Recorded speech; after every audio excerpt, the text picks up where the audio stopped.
Weh alah-alah, topil anak kadial ini. Ini nonton panggung politik Indonesia makin kesini makin terang genah itu.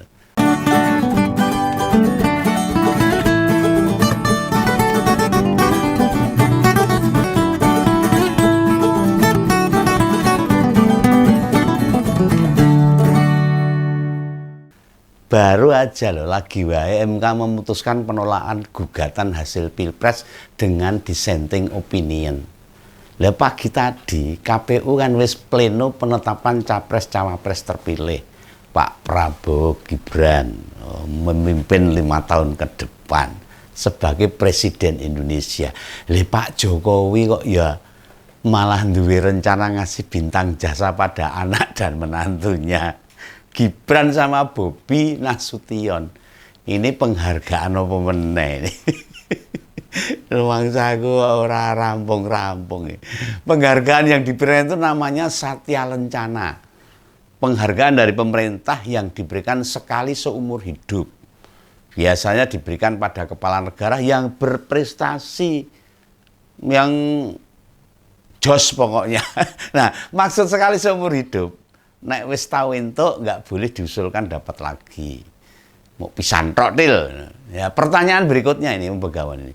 Kategori berprestasi itu sing piye, sing kepiye yang bagaimana? Yang seperti apa? Lah jujur wae no. Oh, Begawan itu ngubek-ubek ora nemu janjane ukurannya kayak apa ya. Ya seperti apa sih prestasinya Gibran sama Bobi sehingga besok dapat penghargaan Satya Lencana? Apa keistimewaan anak dan menantu Pak Jokowi ini dibanding kepala daerah lain yang besok belum dapat? Banyak. Nah, tahun sebelumnya ya sudah ada kepala daerah yang diberikan penghargaan seperti itu. Hanya saja kita akan tentu penasaran nih. Apa sih janjannya, kelebihannya keduanya opo itu. Coba deh ngompors yang kenal orang Solo sana. Tanya apa yang membedakan Gibran dibandingkan wali kota dan bupati lainnya sebagai kepala daerah. Kunjungan wisata misalnya. Enggak juga tuh Solo biasa-biasa aja. Hanya ada masjid Al-Ayat itu tok aja. Lebaran kemarin itu lebih ramai Jogja. Wow, Jogja macet, Solo katanya blong-blongan. Macet beoran. Pembangunan fisiknya lebih masif. Yang ukurnya jangan saat Pak Jokowi jadi presiden. Idealnya berbagai penghargaan itu ada indikatornya yang jelas. Nek ora jelas nih. Om Begawan bingung ini malahan. Om Begawan juga nggak tahu ini. Dari 560-an bupati dan wali kota atau 38 gubernur, siapa yang belum dapat? Oh, enggak, saya enggak apal. Gulai malah kesel. Penghargaan itu diberikan rencananya besok di Surabaya. Wah, ini saya pas ke sana itu. Teko wae nonton itu. Saat peringatan Hari Otonomi Daerah. Penghargaan bakal diserahkan langsung sama bapaknya Mas Gibran, Pak Jokowi atau mertuanya Mas Bobi. Lah presidennya awake dhewe kabeh lho padahal Pak Jokowi. Termasuk presidennya Om Begawan. Dengan adanya rencana ini, Om Begawan ini jadi bingung kok. Indonesia ini masih negara republik kok berubah jadi kerajaan. Waduh, kok semuanya wis kayak gak ada aturannya gitu loh. Dalam 1 tahun terakhir ini, paling tidak musim Pilpres hingga sekarang ini, semua pemberitaan atau perhatiannya itu tertuju pada RI 1 Pak Jokowi. Pak Amin, Ma'ruf Amin kita nggak pernah terberitakan itu loh. Termasuk menteri-menterinya ya semua ngono-ngono tok loh. Ingat loh. Pak Jokowi itu hanya memegang amanah rakyat. Kedaulatan masih punya kita, punya rakyat. Rakyat Indonesia termasuk Om Begawan.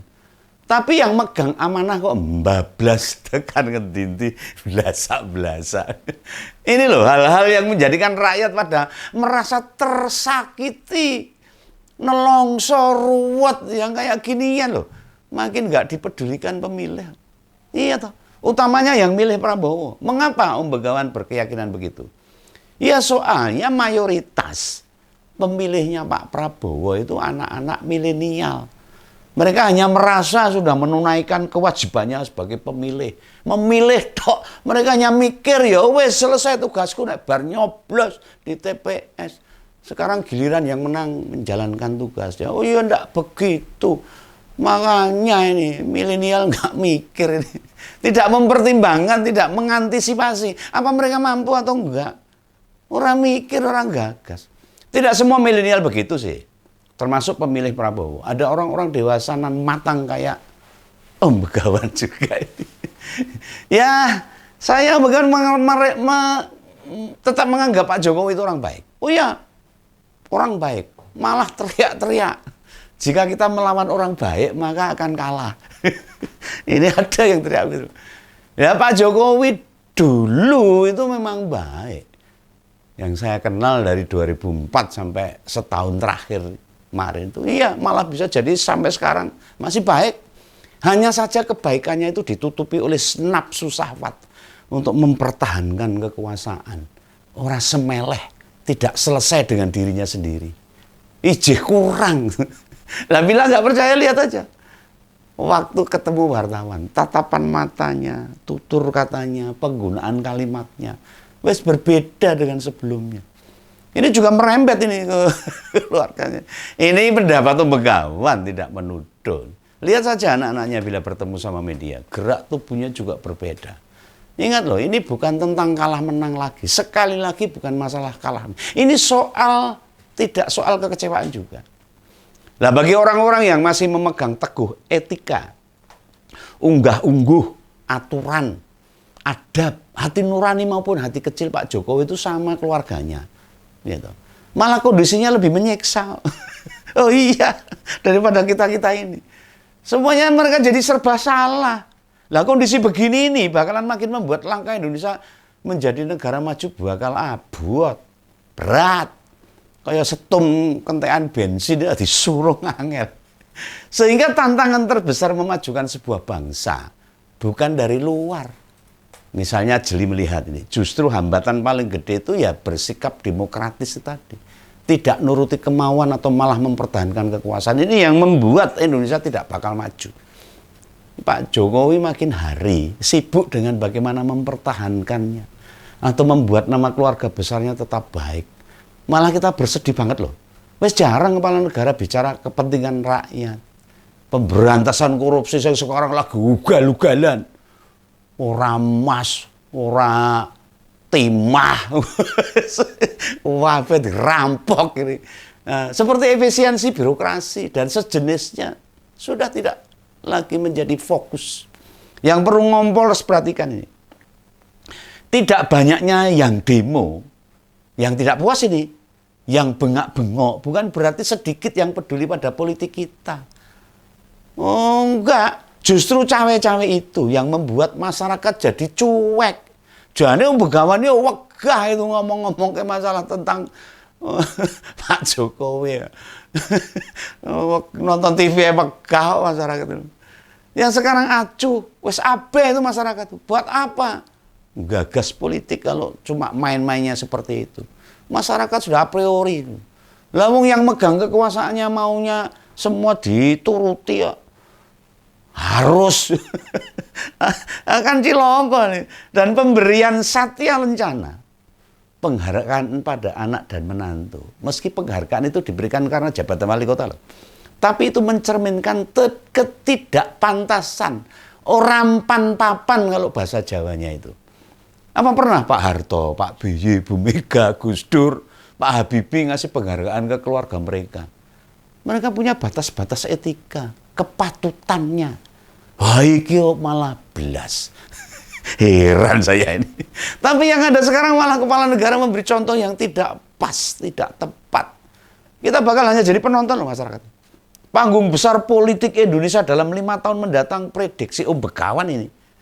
Ramalan Begawan. Akan jadi panggungnya pemilik partai. Nanti lah. Mereka akan berpesta pora, bagi-bagi kapling, bagi-bagi proyek, bagi-bagi garapan. Wes toh, percaya sama saya. Kalau masyarakat tidak mengawal, DPR-nya ora cerdas, tidak mengawal proses kepemerintahan, wah parah, ugal-ugalan itu nanti. Tidak ada yang bisa kita perbuat, masyarakat tidak bisa apa-apa. Gimana dengan PKS dan PDIP yang mestinya menempati oposisi? Sampai sekarang kita juga belum tahu dengan perkembangan terakhir. Padahal harapan kami itu ya cuma 2 partai ini yang kendel. Tapi ya sekarang seandainya juga ada di seberang pemerintah, akankah suara mereka bisa tetap lantang dan berani, tetap keras, tetap menegakkan demokrasinya, untuk membela konstitusinya, tetap berpengaruh pada kekuasaan? Ayo mbo. Om Begawan juga wes nggak tahu inilah. Nah, dengan pemberian setia lencana itu kepala daerah di tingkat bawahnya bisa jadi meniru-niru, ikut-ikutan. Wah, contohnya dhuwur gitu. Ngasih penghargaan pada istri dan anaknya. Mbo sebagai ketua Dharma Wanita, ketua Karang Taruna, sebagai tokoh pemuda, tokoh masyarakat, bisa dicarikan alasannya banyak itu. Lah mau bagaimanapun, negara kita ini memang banyak haus penghargaan. Wongnya ya dihargai, senengnya ra umum. Soalnya bila murni berprestasi, lantas bersaing murni dengan prestasi-prestasi orang lain, apalagi dengan prestasi dari negara lain, belas akan lebih berat itu. Agak mengherankan juga kan. Perjalanan politik Pak Jokowi, baik ketika jadi wali kota Surakarta, gubernur DKI, maupun presiden 2 periode, relatif yang setia bersamanya itu ya hanya PDIP. Iyalah, diakui atau tidak, partai lain ini malah nyerang saja ini.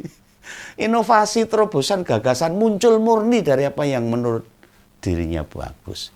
Ya hanya PDIP yang selalu setia selama 20 tahun bersama Pak Jokowi. Tapi akhirnya ya sudahlah, itulah politik. Itu pendapat Om Begawan. Gitu ya, sampai jumpa. Salam Begawan. Dadah.